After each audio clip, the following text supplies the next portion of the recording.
Alors maintenant, on va rentrer un petit peu plus dans le concret.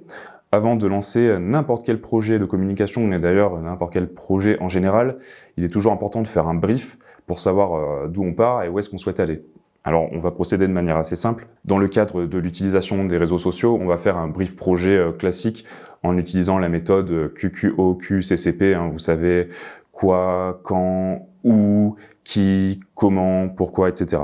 Alors, tout d'abord, on va simplement partir du quoi pour définir nos objectifs. C'est le point de départ de tout projet. Il faut définir des objectifs précis et clairs qui vont guider la ligne de conduite de votre travail ensuite. À ce stade, on cherche aussi à déterminer la nature globale du projet dans son ensemble. Ensuite, on va passer sur le qui. Là, on va se demander quelles sont nos cibles, d'une part, voilà, quels sont les consommateurs qu'on souhaite atteindre, mais également qui sont les personnes qui vont travailler sur le projet.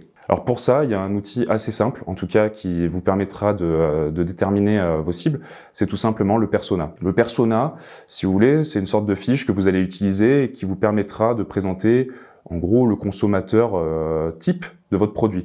Alors, vous pouvez en faire plusieurs, si jamais vos cibles sont assez larges, mais le schéma reste le même. Généralement, c'est une sorte de fiche, vous verrez, j'ai mis un schéma dans le cours, qui comporte une photo, qui mentionne le prénom, le nom et l'âge de votre prospect, qui mentionne son métier, sa CSP, vous pourrez aussi inclure son lieu d'habitation, sa situation familiale et d'autres informations personnelles.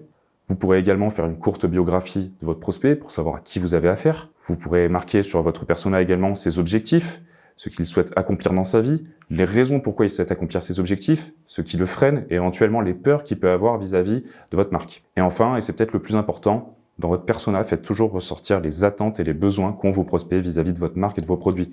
Vous pouvez lister dedans les attentes et les besoins de votre persona en fonction du bien ou du service que vous souhaitez lui proposer. Ensuite, la prochaine question qu'on va se poser, c'est où? Tout simplement, vous allez déterminer dans quel cadre est-ce que vous allez travailler. On précise à ce moment-là les lieux dans lesquels le projet prendra place. Alors, ça peut être les lieux de travail, classiques, ça peut être des salles de réunion, ça peut être des lieux de tournage, ça peut être plein de choses. Mais voilà, c'est important en amont d'avoir une idée globale de où est-ce que va se dérouler votre travail. Ensuite, tout simplement, il faut savoir quand est-ce que va débuter et finir le projet. Pour cela, fixez-vous une date de départ. Vous pouvez également fixer des échéances avec des étapes intermédiaires tout au long du projet. Vous pouvez également estimer la durée totale du projet et éventuellement une date de fin. Voilà. Ce qu'il faut retenir globalement, c'est que vous devez réaliser un rétro-planning avec toutes les grandes étapes de votre projet de communication. Ensuite, vous allez vous demander comment réaliser ce projet. Et pour ça, il va falloir voir quelles pistes explorer.